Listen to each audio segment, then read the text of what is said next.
We must recognize that the borders drawn decades ago no longer reflect the reality on the ground. The country you call Iran never changed its name.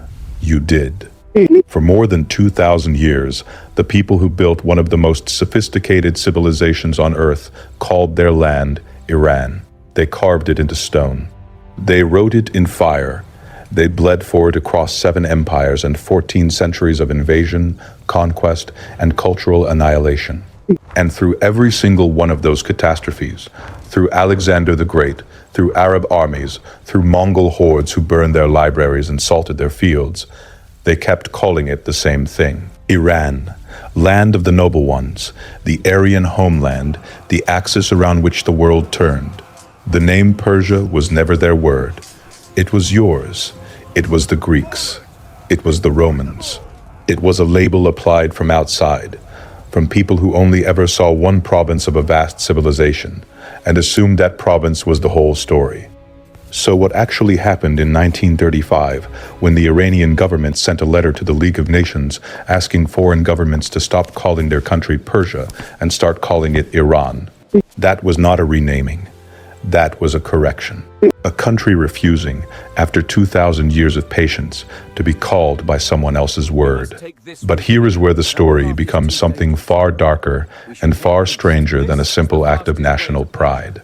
Because the man who sent that letter, Reza Shah Pahlavi, founder of Iran's last dynasty, was doing it partly in admiration of Adolf Hitler.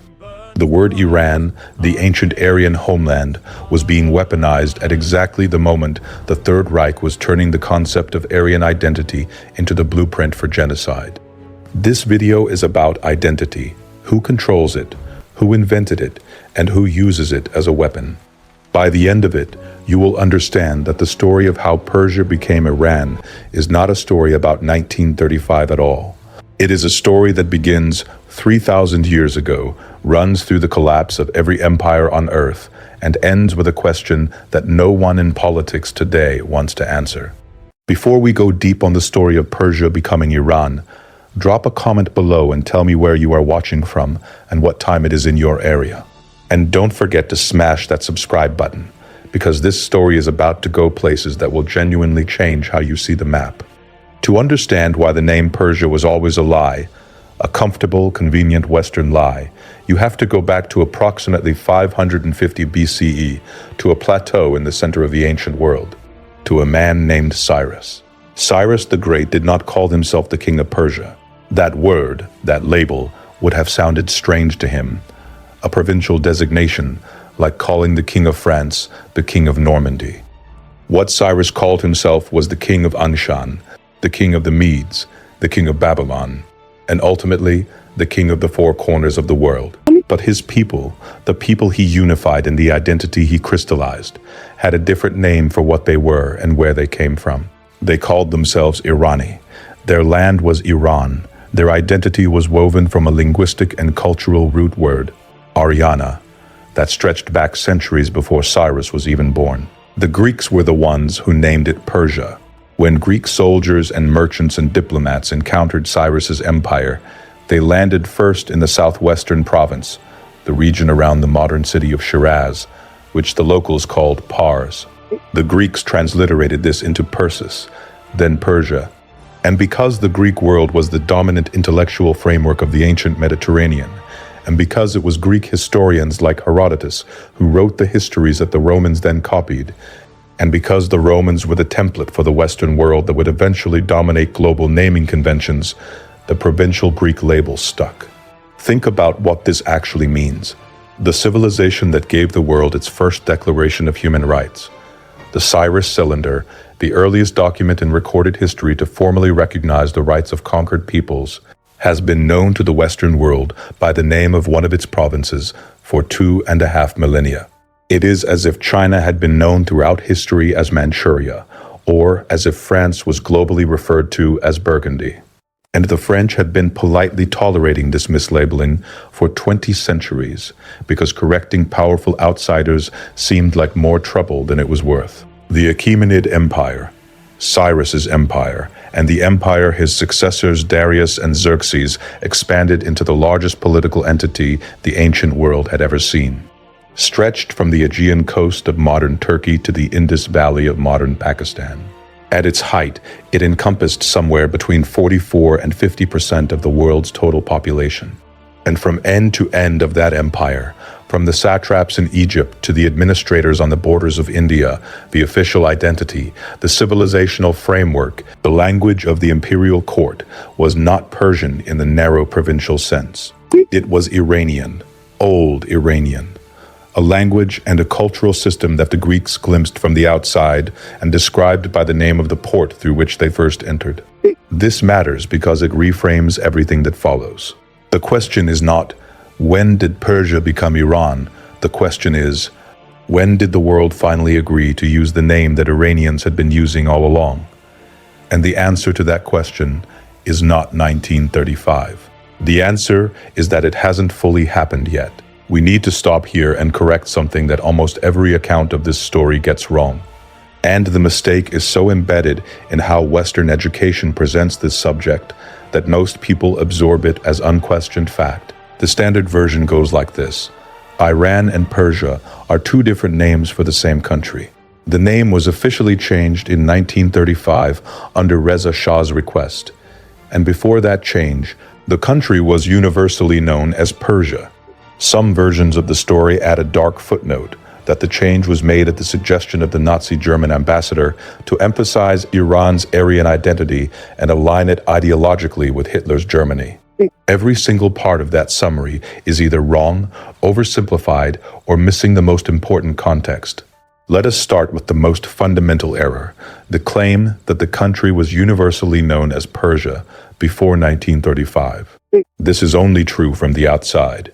Inside the country, inside the civilization, the name was always Iran, not sometimes Iran, always Iran. The word appears in the Avesta, the sacred scripture of Zoroastrianism, which was composed somewhere between 1500 and 500 BCE, more than 2,000 years before Reza Shah was born. The Avesta describes the primordial homeland of the Iranian people as Aryanam Veja, the Aryan expanse, the Iranian cradle. This is not metaphor.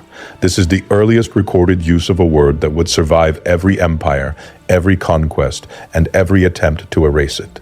The Sassanid Empire, which ruled from 224 CE to 651 CE, used the term Iran Shah, the Iranian kingdom, as its official self-designation. Sassanid kings called themselves Shahanshah Iran, King of Kings of Iran. This is inscribed in stone at Naqsh-e-Rustam, one of the most important archaeological sites on Earth, where the Sassanid kings carved their victories into cliff faces above the tombs of the Achaemenid kings who had preceded them by 800 years. You can go there today and read it. Iran, not Persia, Iran. The second error in the standard story is that the 1935 request was made at the suggestion of the Nazi German ambassador. The man who actually made this suggestion was almost certainly Sayed Hassan Taqizadeh, an Iranian intellectual and statesman who was not a Nazi, who had spent years in exile in Berlin and London, and who was one of the leading figures of the Iranian nationalist movement that sought to reconnect the country with its pre-Islamic identity. The German connection is real, and it is dark, but it has been simplified into a cartoon in which Hitler's ambassador whispered into a king's ear and a country renamed itself. The reality is far more complicated, far more Iranian, and far more interesting. The third error is perhaps the deepest one. The 1935 change was not about creating or inventing an Iranian identity. It was about insisting that the outside world acknowledge an identity that had existed continuously for 3,000 years. These are not the same thing, and confusing them produces a fundamentally distorted picture of what happened and why it mattered. But here is where the story turns complicated in ways that make comfortable nationalist narratives impossible. Because the story of Iranian identity, how it was built, how it survived, and how it has been used, is not a clean story of a noble ancient people reclaiming their name. It is a story about the collision of civilizations, the survival of culture through catastrophic destruction, the transformation of identity under conquest, and ultimately, the question of what a name is actually worth, when the civilization behind it has been fundamentally changed by the forces of history. To understand that story, we have to go back further. We have to go to 651 CE, to a battlefield on the edge of a desert, to the moment when Iranian civilization faced its greatest crisis, and somehow survived it. The Arab conquest of Iran was not a conquest in the ordinary sense. It was a civilizational collision. When the armies of the early Islamic Caliphate swept out of the Arabian Peninsula in the 630s CE, they were not simply one military power defeating another. They were the carriers of a new religion, a new language, a new script, a new cultural framework, and a new political theology that fundamentally challenged everything the Sassanid Empire had built over 4 centuries.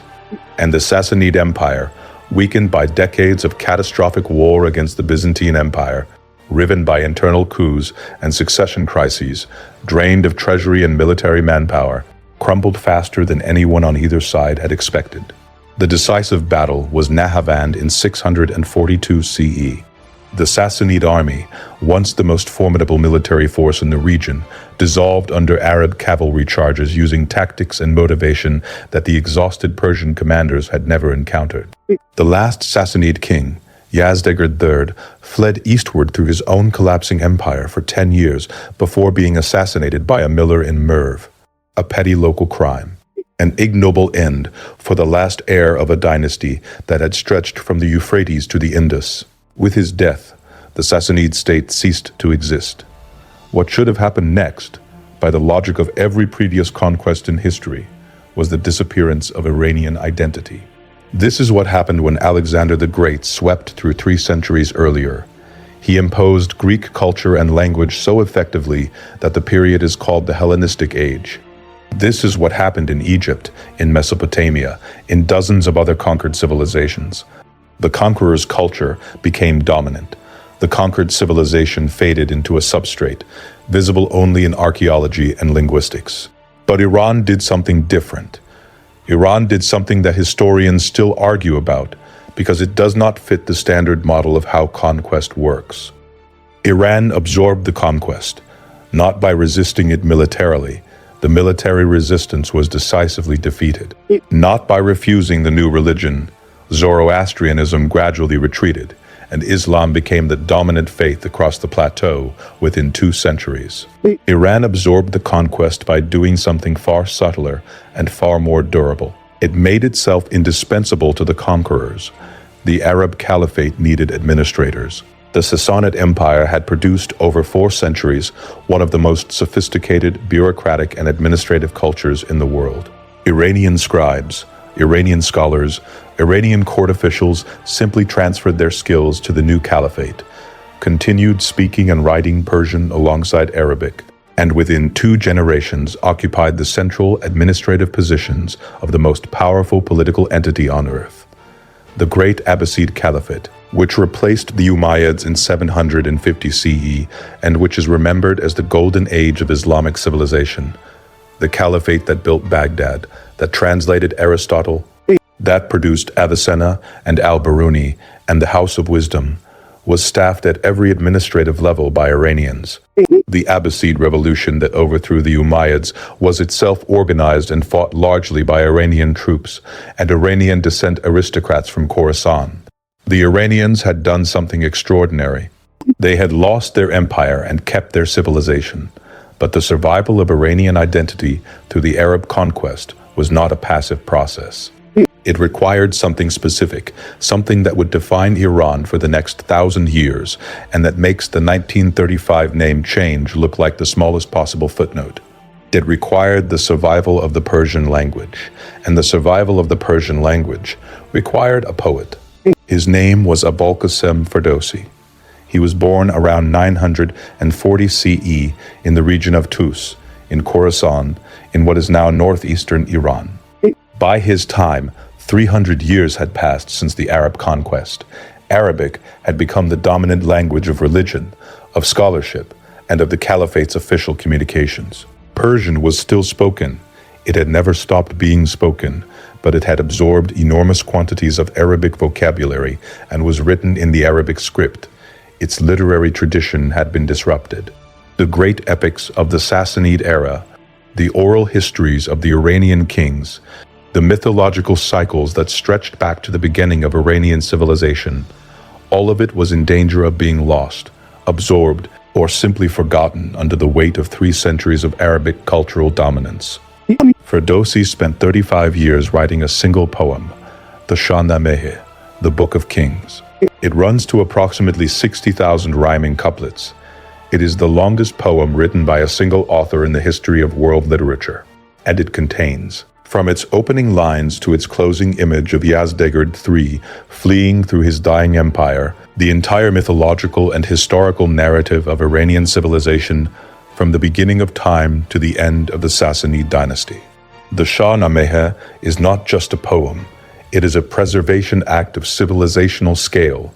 Every hero, every king, every battle and treaty and tragedy and moment of glory that Iranian identity had accumulated over 1,000 years of recorded history. Ferdowsi put it into a form so beautiful, so perfectly structured, so memorable that it was impossible to simply let it go. A civilization that might have faded into the Islamic world the way Coptic Egyptian culture or Babylonian culture had faded before it was instead given a monument so enduring that every subsequent Iranian ruler, Arab, Turkic, Mongol, Persian, wanted to be seen as the patron of its tradition. Here is the retention hook nobody puts in the textbooks. When the Ghaznavid Sultan Mahmud, a Turkic ruler, a man whose mother tongue was not Persian, a man whose court was as much Central Asian as Iranian, heard the Shahnameh recited, he is said to have wept. He gave Ferdowsi almost nothing for it in his lifetime. The poet died in poverty, possibly in exile. But the Shahnameh survived, and in surviving it did something that no army and no political structure could have achieved. It made Persian the language of prestige, of culture, of literature, and of identity across an area stretching from Istanbul to Delhi. Iranian cultural imperialism achieved through a single poem what 500 years of military empire had failed to cement permanently. This is the first answer to the question of how Iran survived. It survived because its language became irreplaceable. The Turks who ruled it spoke Persian. The Mongols who devastated it eventually wrote their court poetry in Persian. The Mughals who conquered India carried Persian culture with them as the defining mark of sophistication. And Persian was the official language of the Mughal court until the British arrived and replaced it with English. But culture alone could not answer every crisis. And the next crisis Iran faced was not cultural. It was existential. The Mongols arrived in the 1220s. Nothing that has happened to Iran before or since compares to what the Mongol invasion did to the country. The campaigns of Genghis Khan and his successors did not conquer Iran. They processed it. They separated the population into categories of useful and non-useful, and reduced the non-useful category to rubble. Cities that had been the intellectual centers of the Islamic world, Merv, Nishapur, Balkh, cities with populations in the hundreds of thousands, were emptied. The people were sorted, artisans were enslaved and taken east, scholars were sometimes spared, everyone else was killed. Irrigation systems that had taken centuries to build and that made civilization possible in an arid plateau were systematically destroyed. And the agricultural collapse that followed reduced the population of Iran by an estimated 50 to 75%. This is not a statistic. This is the near extinction of a civilization. And here is where the story turns into something that defies comprehension. After the Mongols finished destroying Iran, they became Iranian. Ghazan Khan, who became the Ilkhanate ruler of Iran in 1295, converted to Islam. He began speaking Persian. He patronized Persian art, Persian literature, Persian architecture. He commissioned Persian historians to write the history of his own dynasty. Within 2 generations of the genocide, the Mongol rulers of Iran were indistinguishable in cultural terms from their Iranian subjects. They were writing Persian poetry. They were building Persian mosques. They were absorbing, exactly as the Arab conquerors had absorbed before them, the gravitational pull of Iranian civilization. This is the pattern that defines Iranian history and that makes the 1935 name change comprehensible. Iran did not survive by defeating its conquerors. Iran survived by outlasting them. By being so culturally dense, so linguistically rich, so aesthetically sophisticated that every invader who arrived intending to replace it ended up instead becoming part of it. But outlasting conquerors is not the same as thriving. The Mongol devastation left wounds that Iran spent centuries healing. The population took centuries to recover.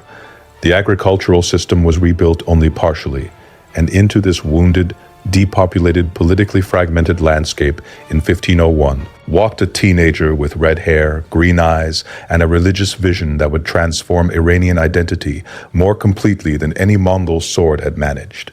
His name was Ismail. He was 14 years old. He was the leader of a Sufi religious order called the Safaviya. And in 1501, at the Battle of Sharur, his forces, cavalry from the Turkic Kizilbash tribes, who followed him with near religious devotion, defeated the Ak Koyunlu confederation that controlled most of Iran. Within a decade, Ismail I had unified the Iranian plateau under a single ruler for the first time in centuries. He called himself Shah of Iran. And then he did the one thing that would divide the Islamic world permanently, reshape the geopolitics of the Middle East, and create the specifically Iranian identity that exists today. He declared Twelver Shia Islam the official state religion of Iran, and made conversion mandatory for his Sunni subjects. The imposition of Shia Islam on Iran by Shah Ismail I is the pivotal moment in the entire story, the moment without which 1935 makes no sense, the moment without which modern Iran makes no sense, the moment without which the Iran-Iraq War, the Iranian Revolution, and every geopolitical conflict involving Iran today makes no sense. Before 1501, Iran was predominantly Sunni. This is a fact that surprises most people who have not studied the subject, because modern Iran is so thoroughly associated with Shia Islam that many people assume it has always been Shia. It has not. The majority of Iranians before the Safavid period followed the Sunni tradition, as did the Arab conquerors who had brought Islam to Iran in the 7th century. Shia communities existed, particularly in certain cities and among certain ethnic groups, but they were minorities.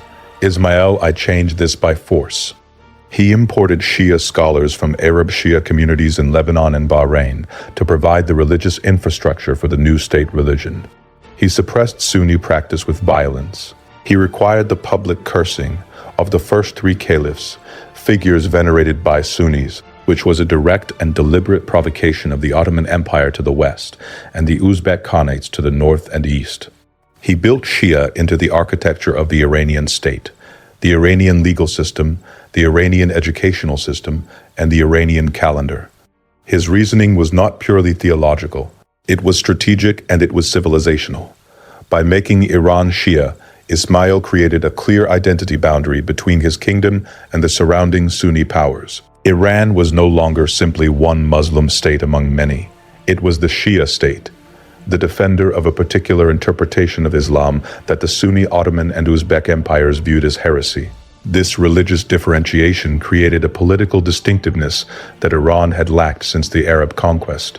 It gave Iranians a religious identity that was specifically Iranian. Shia Islam, as practiced in Iran, developed specific rituals, specific aesthetics, specific emotional textures that became woven into Iranian culture as surely as the Persian language and the Shahnameh. The Safavid state created modern Iranian identity out of 3 components: the pre-Islamic Iranian cultural heritage preserved through the Persian language and the Shahnameh tradition, the Shia Islamic identity that distinguished Iran from its neighbors, and a political framework, the Shahanshah, the king of kings that deliberately echoed the Achaemenid and Sassanid empires. This combination, ancient Iranian civilization, Shia Islam, and the mythology of Persian imperial greatness, is the foundation of Iranian national identity that exists today. The Safavids built it over a century of state-sponsored religious transformation, artistic patronage, and military conflict. They fought 60 years of devastating wars against the Ottomans.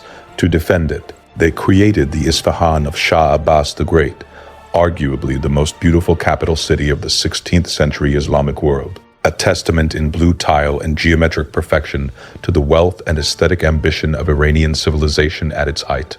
But here is the thing.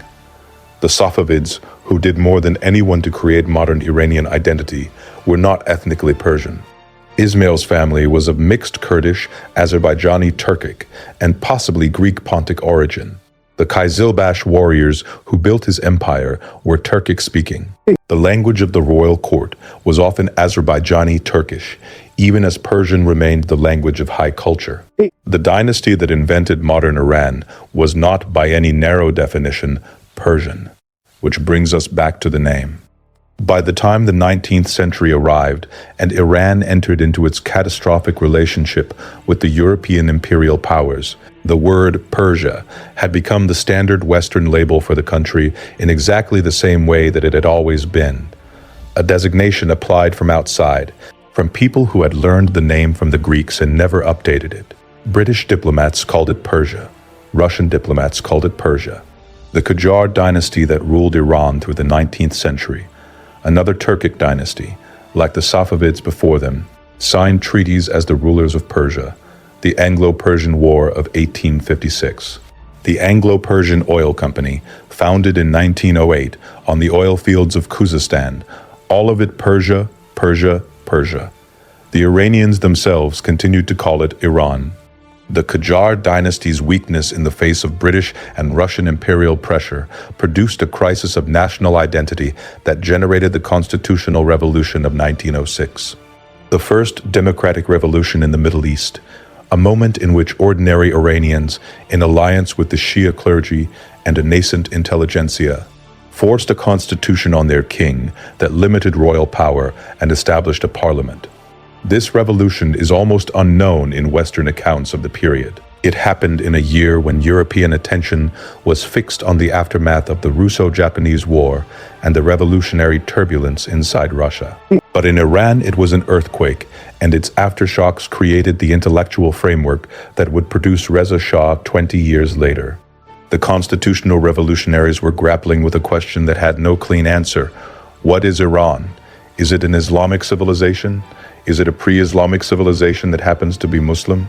Is it defined by its language, its territory, its monarchy, its Shia identity? The intellectuals who gathered in coffee houses and newspaper offices in Tehran in the first decade of the 20th century were arguing about Iranian nationalism in terms that drew simultaneously on German, Romantic nationalism, French Republican universalism, and a distinctly Iranian tradition of political poetry going back to the Shahnameh. And it was in this intellectual environment, not in a conversation with a Nazi diplomat, that the idea of insisting on the name Iran was born. The argument was simple and powerful. The name Persia diminishes Iran by reducing it to a province. The name Persia was imposed by foreigners who did not understand what they were looking at. The name Iran is the name that Iranians have always used, that connects the modern country to its ancient civilization, that encompasses all of the ethnic groups within the country's borders, not just the Persian speakers of the Central Plateau, but the Azeris, the Kurds, the Baluchis, the Lors, the Gilaks, the dozens of other peoples who lived within the borders of the Iranian state. This argument was not invented by Reza Shah. It predated him by decades. He simply gave it the power of a state. Reza Khan was not born into power. He was born into the lowest level of the Cossack Brigade, the Iranian military force trained by Russian officers that served as the Qajar dynasty's most effective fighting unit. He rose through that force by a combination of genuine military competence, physical presence that was, by all accounts, genuinely extraordinary. He was about 6 feet 3 inches tall in a country where the average man was considerably shorter, and a political intelligence that he concealed behind an appearance of blunt military directness. In 1921, he led a coup that put him in a position of de facto power over the Iranian military. By 1925, he had maneuvered the last Qajar king into exile, been declared Shah by a constituent assembly, and founded the Pahlavi dynasty, a dynasty named, significantly, after the Middle Persian language of the Sassanid era. He was making his dynastic intentions clear from the moment he chose his name. He was not just a new ruler, he was a new chapter in a 3,000-year story. Reza Shah's modernization program is often compared to Ataturk's transformation of Turkey, and the comparison is apt in some ways and deeply misleading in others. Like Ataturk, Reza Shah built railways, introduced Western-style legal codes, promoted secular education, and forcibly modernized the country's dress and social codes. Like Ataturk, he suppressed traditional religious authority and attempted to create a form of secular nationalism. Like Ataturk, he was authoritarian in ways that caused enormous suffering. But unlike Ataturk, Reza Shah's nationalism was backward-looking as well as forward-looking. Ataturk wanted Turkey to be new. He broke deliberately with the Ottoman past, changed the script, banned the caliphate, created an entirely new national identity grounded in a romanticized Anatolian ethnicity. Reza Shah wanted Iran to be ancient. He invested enormous resources in archaeology, in the excavation of Persepolis, in the celebration of the Achaemenid heritage, in the construction of a national identity that stretched back to Cyrus the Great. His most iconic project was the reconstruction and study of Persepolis, the ceremonial capital of the Achaemenid Empire, which he presented as proof that Iran was not a backward Eastern country in need of Western guidance, but the inheritor of one of the greatest civilizations in human history. This is the context in which the 1935 name change must be understood. Reza Shah was not adopting a German idea. He was executing an Iranian idea that had been developing for 30 years and that fit perfectly within his broader project of constructing a modern Iranian national identity grounded in ancient Iranian civilization. The letter was sent to the League of Nations and to foreign governments in December 1934, with the change taking effect on March 22, 1935. The Iranian New Year, Nowruz. The timing was not accidental. Nowruz is the pre-Islamic Iranian New Year, a festival that stretches back to Zoroastrian tradition and that Reza Shah was deliberately elevating as a marker of Iranian civilizational identity. Changing the name on Nowruz was a statement, but the Nazi connection is not imaginary and it cannot be dismissed. Reza Shah's government in the 1930s was actively cultivating a relationship with Nazi Germany. The reasons were partly strategic. Germany was neither Britain nor Russia, the two powers that had been carving up Iranian sovereignty for a century, and partly ideological. Some of the Iranian intellectuals who surrounded Reza Shah were genuinely attracted to the Nazi racial framework, because that framework appeared to elevate Aryans, and Iranians understood themselves to be Aryans, the people from whom the word derived, to a position of racial superiority. The Iranian nationalism of the 1930s absorbed, to a degree that is uncomfortable to acknowledge, some of the toxins of European racial nationalism. The celebration of pre-Islamic Iranian identity sometimes shaded into a denigration of the Arab conquest and an anti-Arab sentiment that had political uses both domestically and diplomatically. The German ambassador to Iran in the 1930s, Heinrich Friedrich Karl von Etzdorf, did reportedly encourage the Iranian government's interest in emphasizing the Aryan dimension of Iranian identity. This is real. But to say that the name change was a Nazi idea executed at German suggestion is to strip Iranian nationalism of its own intellectual history, its own 30-year tradition of debate, its own internal logic. It is, in a smaller way, exactly the same intellectual error as calling the country Persia in the first place, reducing a complex, internally generated Iranian phenomenon to something that happened because of what outsiders did. Not everyone accepted the change immediately, and the resistance from the Western side is revealing in its own right. The British Foreign Office debated the request at length. Part of the resistance was simple institutional inertia. Every map, every file, every commercial treaty referred to Persia. But part of it was something subtler and more telling. The Anglo-Persian Oil Company, which controlled the enormous oil fields of Khuzestan on terms that gave Iran a fraction of the profits, had a name that would have to change. And there was a feeling, not always stated explicitly, that acceding to the Iranian demand was somehow dignifying a government that Britain regarded as difficult and unpredictable. The British eventually complied. The Anglo-Persian Oil Company became the Anglo-Iranian Oil Company in 1935. It would remain Anglo-Iranian until 1954, when, after Mohammad Mossadegh nationalized the oil industry and the CIA and MI6 orchestrated a coup that overthrew him and restored the Shah to power, it was reconstituted as British Petroleum. The story of Iran's name runs straight through the story of its oil, because both stories are about who has the right to define what Iran is and who its resources belong to. In 1959, Reza Shah's son and successor, Mohammad Reza Shah Pahlavi, issued a clarification saying that both names, Iran and Persia, were officially acceptable for use by foreigners. This clarification was widely misinterpreted as a reversal of the 1935 change, but it was not. It was an acknowledgement that the cultural associations of the name Persia, Persian carpets, Persian poetry, Persian cuisine, had a commercial and cultural value that Iran was willing to claim alongside its official name. A Persian carpet sounds more romantic than an Iranian carpet. Persian poetry sounds more ancient and refined than Iranian poetry. Iran was not surrendering the argument it had won in 1935.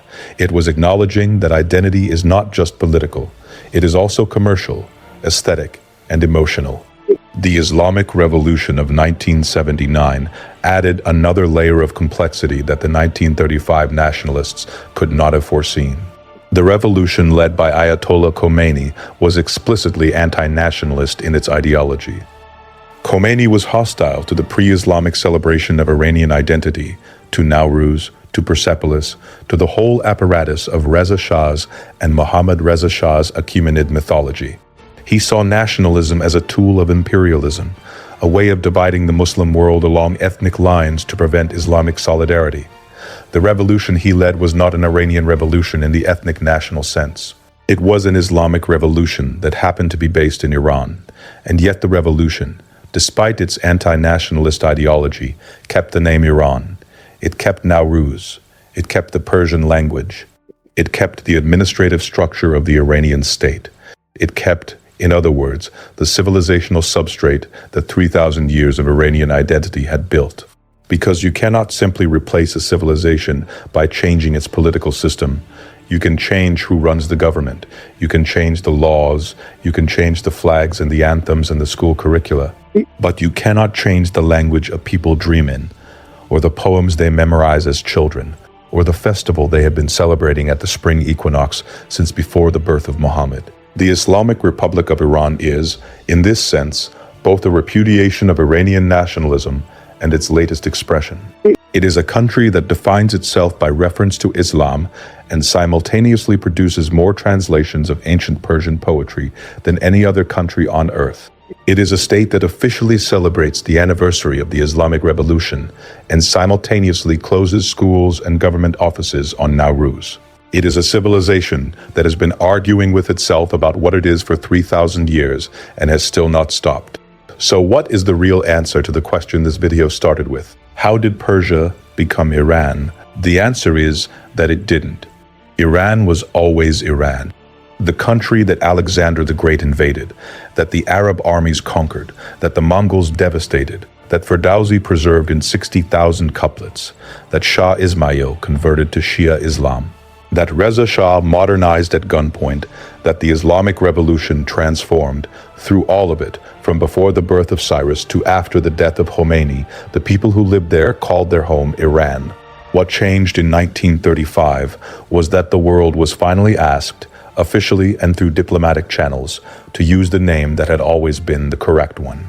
And the world's resistance to that request, the British hesitation, the commercial complication, the Nazi association that provided convenient cover for dismissing the demand, tells you something important about how power works and whose names get to be used. The name Persia was never neutral. It was a convenience for people who did not feel obligated to understand what they were looking at. It reduced a civilization of profound complexity, a civilization that had survived Alexander, the Arabs, the Mongols, and the British, to a province, to a rug, to a cat. It was comfortable. It was easy. It carried the scent of an exotic East that the Western world could admire from a distance without having to take seriously. The name Iran is not comfortable or easy. In the 21st century, it comes loaded with nuclear negotiations and theocratic governance and geopolitical tension and the specific anxiety that the Western world has felt about this particular country since 1979. It does not evoke poetry and carpets and miniature paintings. It evokes news cycles and sanctions and conflict. But here is what the news cycles and sanctions miss, what the geopolitical anxiety obscures, what gets lost every time the conversation turns to missiles and centrifuges. Inside the country that the world calls Iran, there are 85 million people who are the inheritors of the most tenacious civilizational tradition on earth. A tradition that has survived conquest and conversion and colonialism and revolution. A tradition that was already ancient when Rome was founded. A tradition whose poets are still memorized, whose architects still humble visitors, whose cuisine still defines a region, whose mathematicians and physicians and astronomers were the hinge on which the transmission of Greek knowledge to the European Renaissance turned. They call their home Iran. They always have. The question, the uncomfortable, important, politically charged question, is not what to call the country. The question is whether the world is finally willing to see what the name has always contained. Cyrus the Great issued the first declaration of human rights in recorded history. He freed the Jews from Babylonian captivity, an event recorded in the Hebrew Bible, in the book of Ezra. He is the only non-Jewish figure in the Hebrew scriptures to be given the title Messiah. The civilization he founded was, at its moment of greatest power, the most tolerant and diverse political entity on earth. And the civilization that descends from his, that carries his name in its ancient form, that has been building and being destroyed and building again for 3,000 years, that civilization is still here, still arguing, still producing poetry and mathematics and political theology and popular protests that shake the world. History doesn't remember what it decides to call a place. History remembers what the people who lived there decided to do with their time on Earth.